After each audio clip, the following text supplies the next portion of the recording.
Good morning again. Well, for you baseball fans out there, you probably know, especially those that go to this church, I'm typically not the starting pitcher on Sundays. Or the other starting pitcher, I'm the rookie.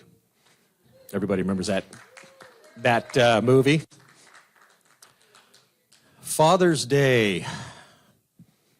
And from the video, I guess you can gather that Father's Day means a lot of different things to a lot of different people. Sons, daughters, dads, grandfathers. And it's all over the board, isn't it? Father's Day for me is a very emotional day. And I guess it depends on the type of childhood you had, the dad or dads that you had in your life. This day is probably the toughest holiday for me to celebrate. A couple weeks ago, Pastor Chris calls me up and says, "Hey, Jim, Dee Dee and I are going on vacation. I'm going to be gone on Father's Day. Would you think about sharing a message?" I said, can I think about it for a couple days? That was a Monday, so that Wednesday at Bible study I agreed to. So once I kind of got over the panic a little bit, I'm used to speaking in front of my guys on a construction job site. I have no problem doing that. But on Father's Day, I thought, man.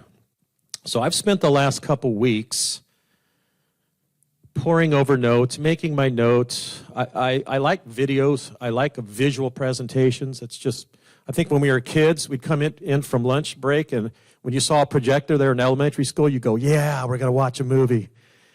I still do. I love videos. And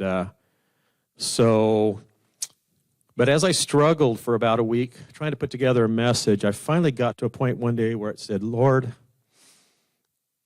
Jesus, if you were going to be up here on Father's Day in front of this congregation, what would you want to tell the guys? What would you want to tell the congregation?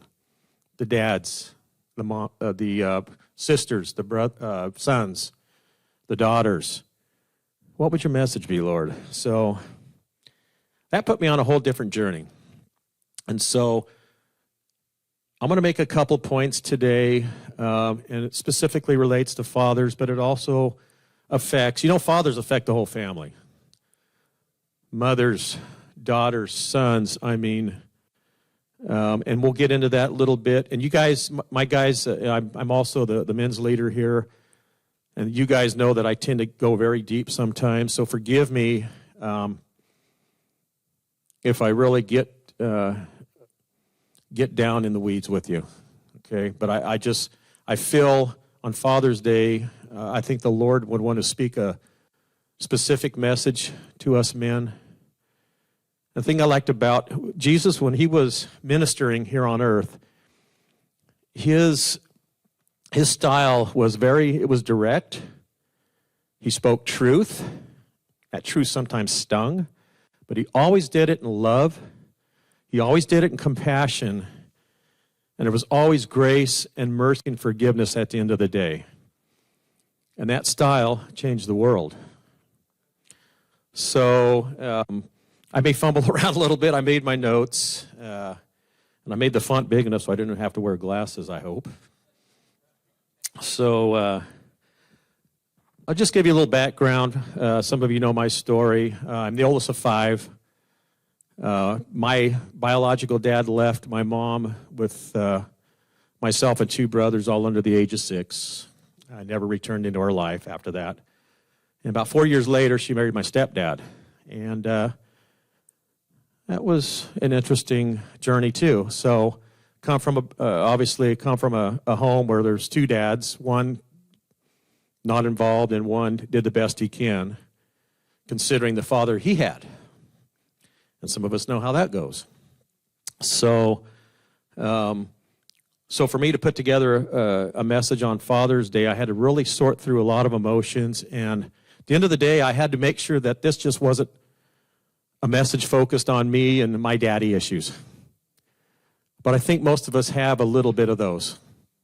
I mean, if I went around the room, I think everybody would have a little bit of a different story, and the effect of a father or not having a father, or several fathers, has on a kid. No judgment, no condemnation. So I've got a short message, a couple of videos that I want to illustrate a couple things that I think is very important to dads and to the rest of the family. So can I just say a prayer real quick?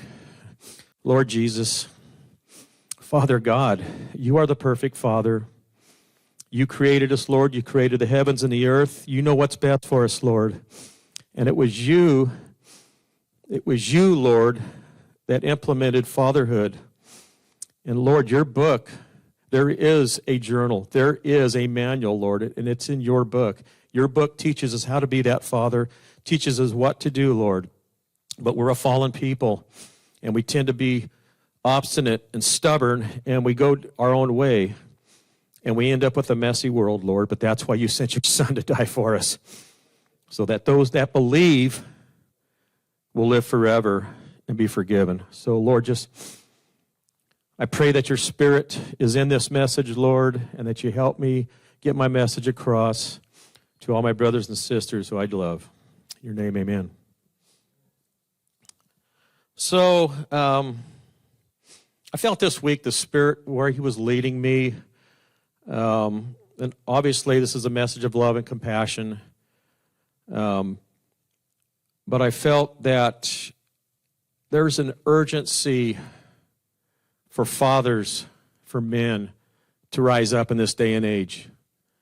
We don't have that. And if I can go as far as saying, I think America not only has, but has had a father crisis for years. And it's the big elephant in the room that we don't talk about. And we're all victims, probably a lot of us, of that situation. At the end of the day, the world's spinning. The world's spinning out of control. You guys see that. I really believe we're in the end times. We see that the enemy is working overtime to do what he does best. That's to lie, deceive, and break up the family. He's been doing it since the Garden of Eden. And he's had a heyday with fathers. We've let our guards down. We've turned away from them, and now we're a mess. And the thing that we need more than anything else, and again, guys, this is no judgment. We're all guilty of something, us men and fathers.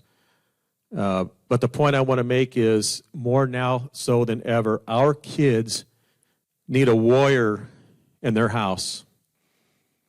And you've probably read statistics, and there's plenty of them. Conservatively, 1 out of every 4 households does not have a father, but it's probably more like 1 in 3. That's devastating to children.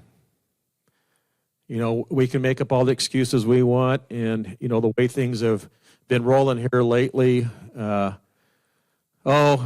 mothers can raise kids, or 2 dads can raise kids. It's not true. It was always intended for a father and a mother to raise kids. The dynamics on both sides are huge. A mother teaches compassion. She teaches her children things that only a mother can teach. And a father teaches a daughter and a son in a complete different way. To be a little tough, illustrate work ethic.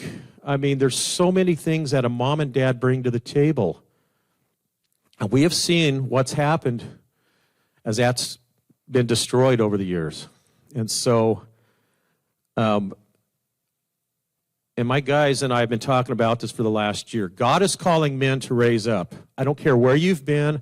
I don't care what a mess your life's been, what a mess you've made, maybe being a father or maybe being a son. He's calling us to rise up. There's no judgment, no condemnation. If we're in him and we get to the point to where we be proactive with him, push into him, guys, we've been talking about this for a year. Push into Him. Get into that prayer life and start making a change. And not only your families, but everybody around you is going to see that light that comes from doing that. And God is calling us, men and fathers, to rise up because time's getting short. And it's going to get crazy, folks. And those of you that know the book and know the time that we're in, it's short. So, and obviously I've been privileged enough to know a lot of my brothers here. We know each other's background. We know each other's stories. We know each other's, we know the kids. Some of us have known each other for 30 some odd years. I came in here when I was 30 years old, Vicki and I. So it's been a long time. There's just a lot of responsibilities to being a dad. And most of us didn't have the greatest example. And so we've done the best we can. But I'll tell you this, a father's leadership or lack of in a family will ultimately create a legacy that molds our children's lives as they grow into adulthood and ultimately pass it on to their children. So that's a huge responsibility. That's huge. A lot of you remember Brother May. Brother May, those of you that know Pastor Chris, his dad was a preacher here. He was the pastor here when Vicki and I came to this church. And right away, I clicked with Brother May. And I can tell you, that man, still to this day, had the greatest impact on my life than any other man, including my dad's. Not saying that in a bad way, just his positive impact. And the thing I liked about Brother May, we used to sit about right where Vicky's at. And you guys know Brother May used to come down the aisles like this, and he would just, it seems like he would just look at you as he was preaching. He'd get a little red in the face, and he would just say what he had to say. He didn't pull a whole lot of punches, and I loved that. That kept me coming. I always admired that his sons, Chris and Tim, I always admired that relationship. Now, I know it's not easy being a PK, preacher's kid. But from an outward appearance, it's like, gosh, man, what's it like to have a pastor as a dad? You know, I mean, what's that like? What's it like to have a relationship with a father? And Brother May and I became very close. He was very athletic. You know, I liked sports. He was a tough guy, All-American from Kentucky. And played racquetball many times with him.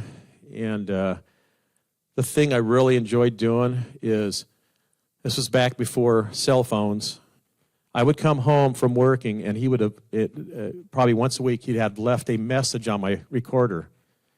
Jim, my friend, how are you doing, my brother?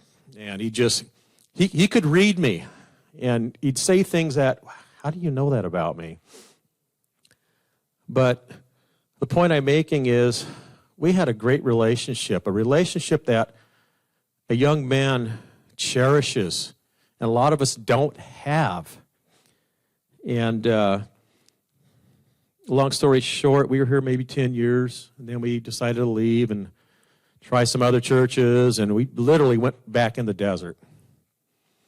And we came back a dozen years ago or so, beat up from the world.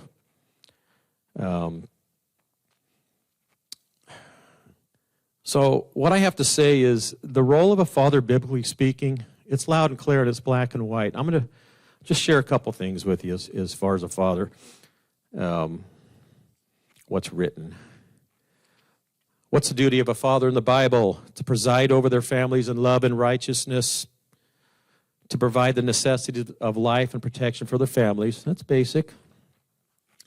The protector, the provider, the teacher, the mentor, the friend, the emotional anchor, the celebrant. Celebrate your kids when things are going good. I mean, we all need these. Deuteronomy 6 through 7. These are the words. These commandments that I give you today are to be on your hearts. Impress them on your children.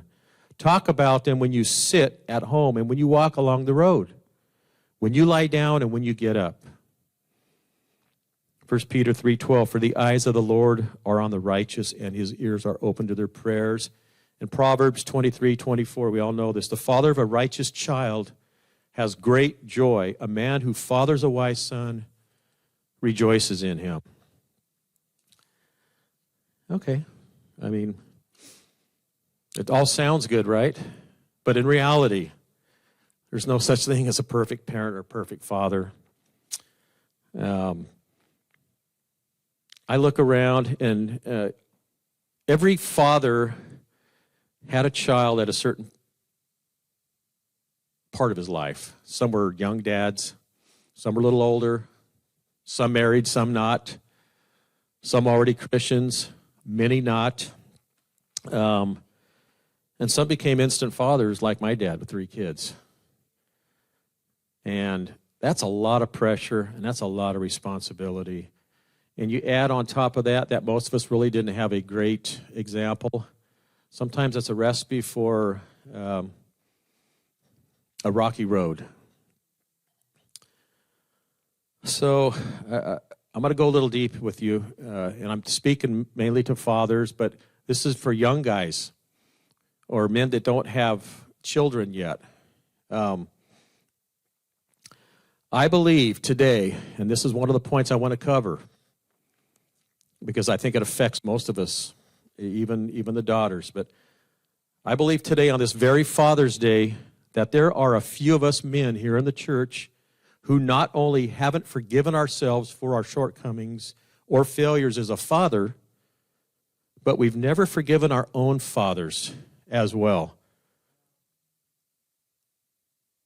I think that's another big elephant in the room. Father's Day rolls around, it's, oh, okay, go through the motions. There is a lot of father wounds, not only in the world, but here in this church. And I've been guilty. I've been guilty of both. I mean, I can pick my fathering apart. I mean, I can pick it apart with a fine-tooth comb, and I can rehearse that all the time. I can pick apart my biological father, and I can pick apart my stepdad. But ultimately what it comes down to is I always use it as an excuse for maybe not doing what I should have done.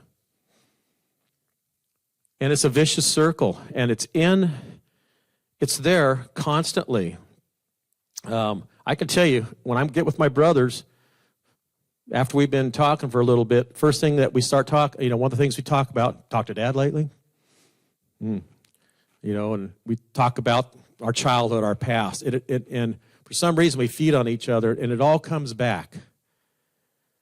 And it's exhausting, you guys. It's exhausting, and people don't like to talk about it too much. But I just feel if Jesus was here at this pulpit right now, he would look at us and say, I know. I know. No, you didn't have a perfect father, and neither are you. But guess what? He sees our hearts. He's seen our life, beginning and end. And regardless of the past and where we all landed in a father role, the message I believe for today is one of grace, love, forgiveness, and reconciliation. There is only one perfect father, and only he can heal that wound. And that needs to be spoken on Father's Day. It could have been just a fluffy little message with cutesy little videos. No, I need to hear this. And guys, some of us need to get over that father wound and forgive him. And that's hard to do. God gave us emotions, and those emotions are good and tough. But at the end of the day, we can't walk around as wounded kids and not forgive. And it's hard to forgive. And the only way we can forgive, you guys, is through Jesus. You can't do it in the flesh. Oh, I've tried it. 3 days, 4 days after maybe seeing my dad, it's all good. And all of a sudden, well, yeah, and it's just, right? I mean, I know a lot of your stories here, and I know that we struggle with it. But I'm going to tell you, you will be miserable, and you will carry on that same ideological thinking as a father and pass it on to your kids. We got to put it to bed at some point. We have to put it to bed. And so I think that's just a big point I want to make in the first part of my presentation is the father wound and forgiveness. Because, guys, until we learn to really forgive only through Jesus, you're going to walk around wounded for all your life. And it's going to ooze out of you into your fathering, how you maybe run your business. That wound is always going to be throwing little arrows out. So my message today, my wish today is let's get there. Let's get there. It may take a lifetime of forgiveness.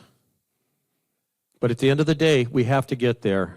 Because if we're going to be fathers, even if our fathering's pretty much done and we're grandparents, it doesn't change anything. So I know that's a little hard to hear, but we need to hear it. And we need to be proactive in it. I get it. I come from that. And we can all beat ourselves up for fathering. I mean, I look back at, I think I was a decent father, but there was a time in my life where I kind of went back to the world, and my kids dealt with it. And looking back, you guys know me, I can get emotional. That's because I never healed the wound of my fathers. And it bled all over them. So we have to get that to a point to where the forgiveness is there. Come on, Jesus modeled forgiveness, didn't he? But it's awful tough to do it from a father wound. So I wanted to share that with you. Psalms 147:3 says, He came to heal the brokenhearted and bind up our wounds. Okay, so it's a partnership, guys. We've got to allow him to do that.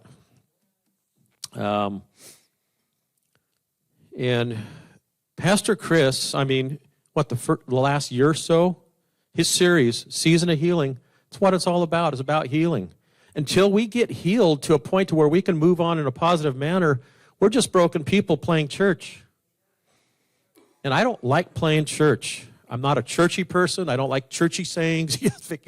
She's always on me. I'm always picking apart something. But at the end of the day, it's all about reality. And it's all about being real. And some people don't like to hear that, but we need to hear it. So, forgive me if it was, I just felt that, hey, it's the message that needed to be shared. And I think the Spirit pushed me on that path. I'm not the most eloquent, but I think you all get the message. Okay, forgiveness. And there may be mothers in the mix too that maybe there's a little harm in there. Okay, but until fathers come back to the Lord, this nation's never going to heal. It's never going to see revival, because revival is going to start with men. You look all through the Bible. God used men to do all of his heavy lifting.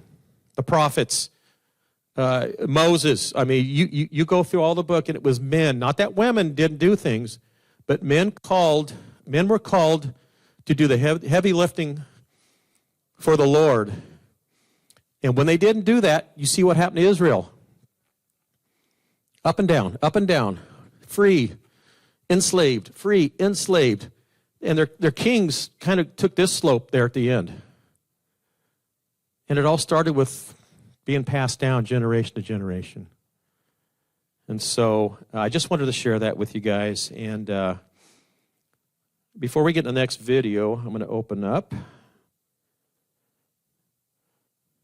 I shared it with my guys, I think, a couple weeks ago. So this is 1 Kings 2, 1 through 4.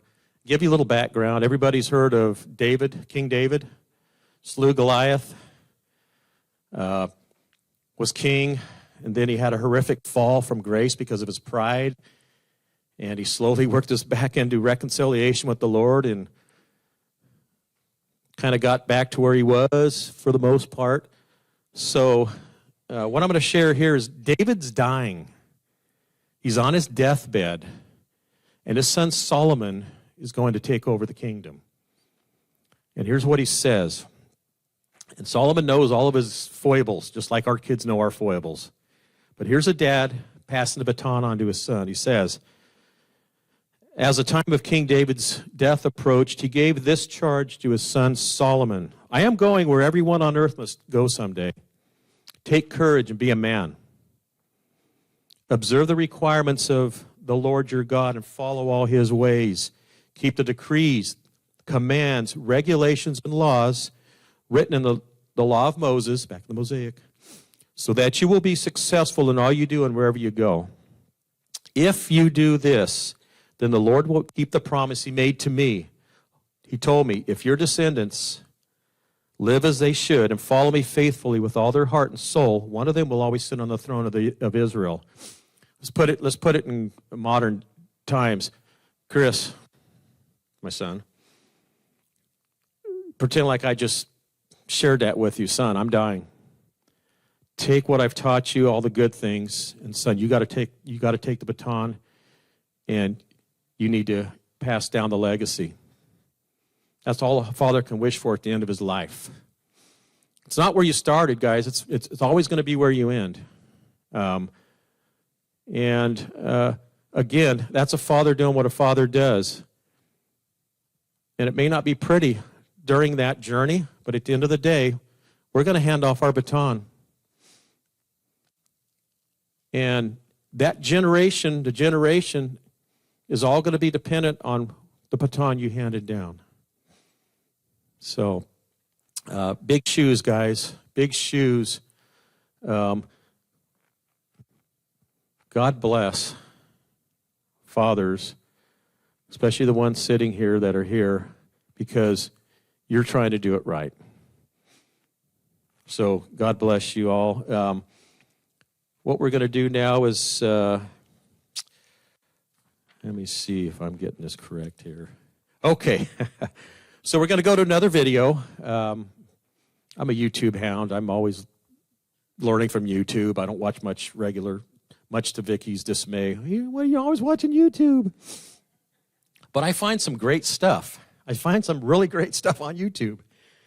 And so this next video is going to represent a familiar story in the Bible. There's a lot going on in it. And it tells the tales of two men in different stages of their lives. So if we can...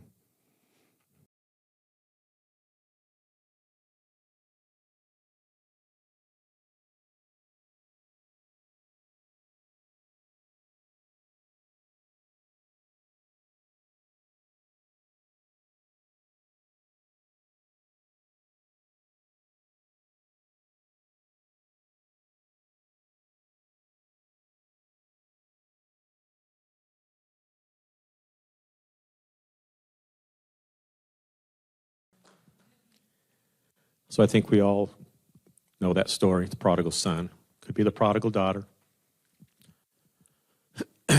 Picture says 1,000 words, doesn't it? Doesn't need a whole lot of narration, we just see. It's a scene that happens every single day throughout the world. So one of the other things I wanted to cover, as far as being a father and having sons and daughters,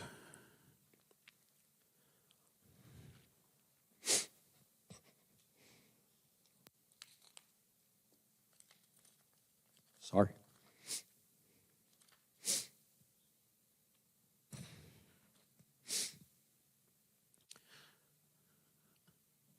At some point in our life, we've been a prodigal, most of us. And it hits hard because I've been there. And now some of us are the father. And I'm going to venture and say maybe some of you fathers are a prodigal right now.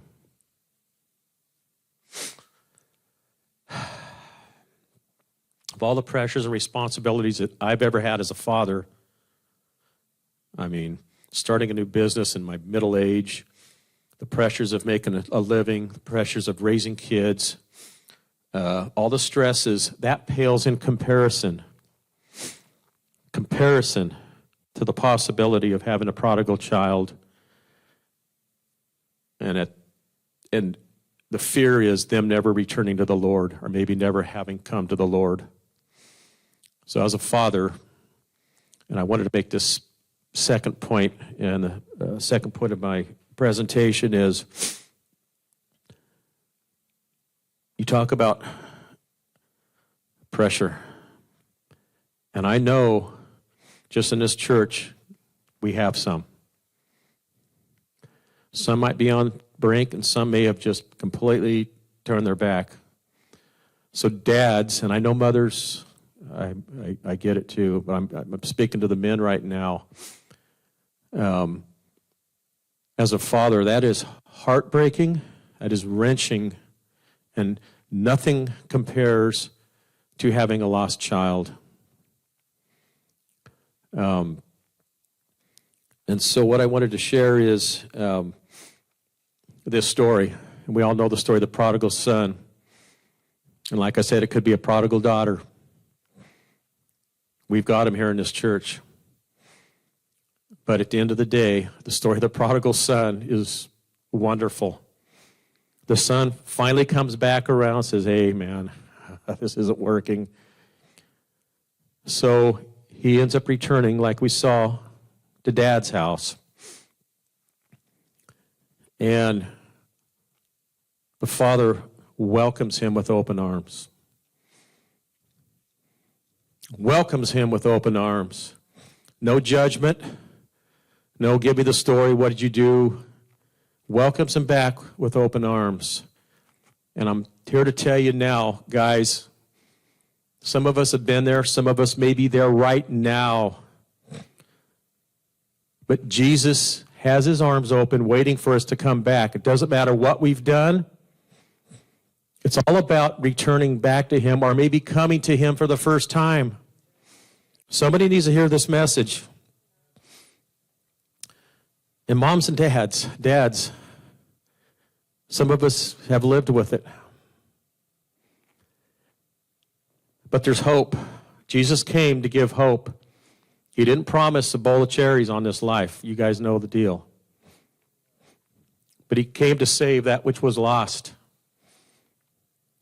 And so this is, I think, a very important theme that as dads that we have to grasp, because not only have we maybe had a prodigal son or daughter, but we've been prodigals ourselves. And if there's no grace and no mercy, there's no reconciliation. And so, Jesus knows every situation. He knows what's going on. Guys, how many times we prayed about it again this morning? How many times have we prayed for our kids? How many anguished times have we shed a few tears because of things that are going on with our kids? Yes, it's easy to say, well, it's all in the Lord's hands, and, they're adults. Okay, I get it. But at the end of the day, they're our kids.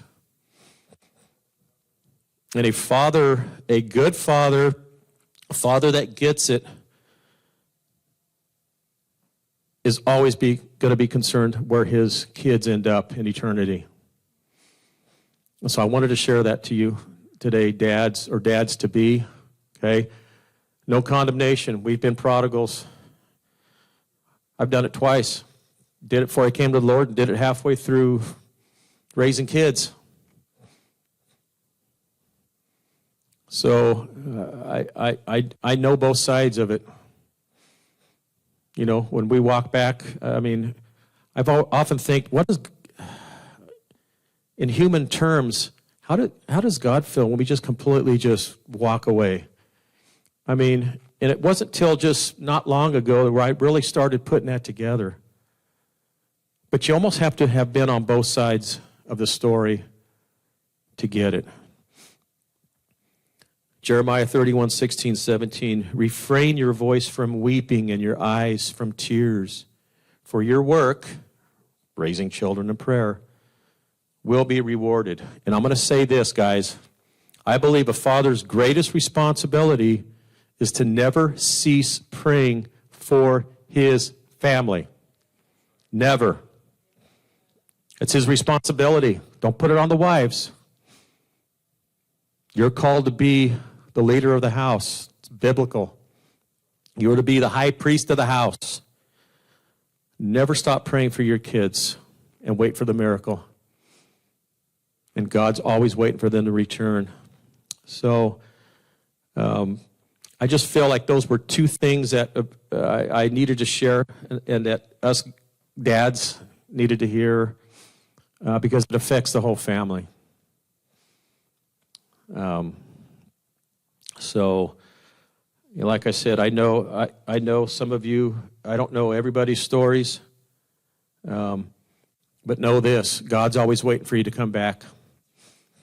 There's no judgment. He's waiting for you, whether you've ever come to him or not. His arms are open, and the healing can start. It may not be a bowl of cherries, okay? Because sin is still sin, and we've created sin. We've created our issues. We've made, life's a series of daily decisions that we make.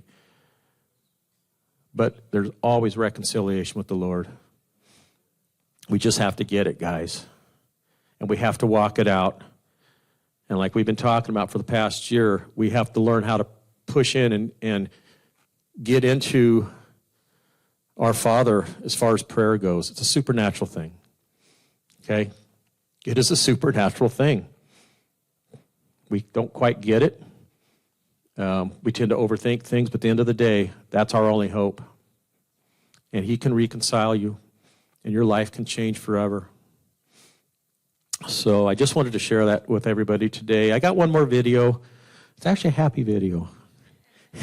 I wanted to get the meat and potatoes out of the way first. And again, I'm just sharing my heart and doing what I feel the Lord, would want to speak to you guys here today. So we're going to watch one more video. I appreciate you guys letting me get up and this rookie rambling on and on. But I'm happy to have Eddie and his brother here. I just, not to put you on the spot, Eddie. Eddie's one of my foremen. He's a very good painter. Been with me, a couple years now, Eddie? And you talk about a guy that I've watched transfigure over the last 3 years. There's been a few bumps in the road. But if you knew Eddie's story and where he's at now, that's what it's all about, man. And I'm happy to see he brought his brother. He's next. So if we can watch the next video and we'll wrap things up. Thanks.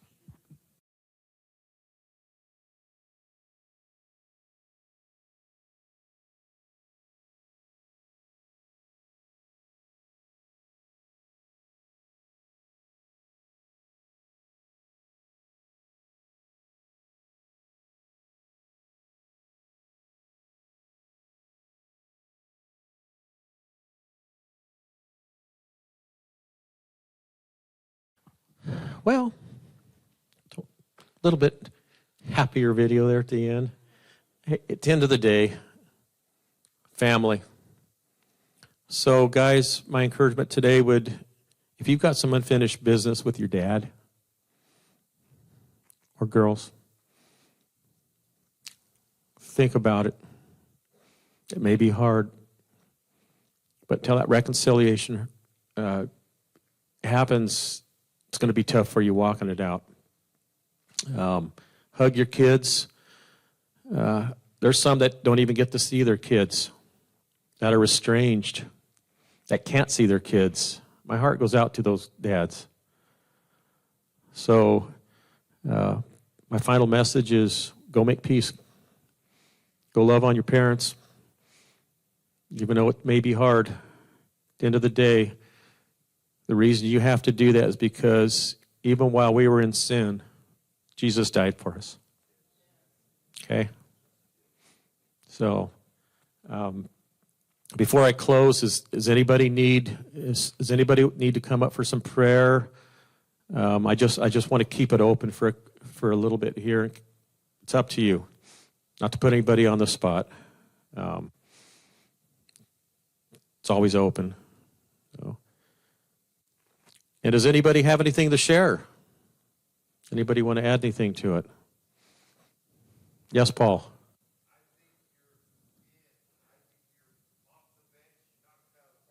Oh, okay. Well, God bless you. Enjoy the rest of your Father's Day. Thanks for coming today.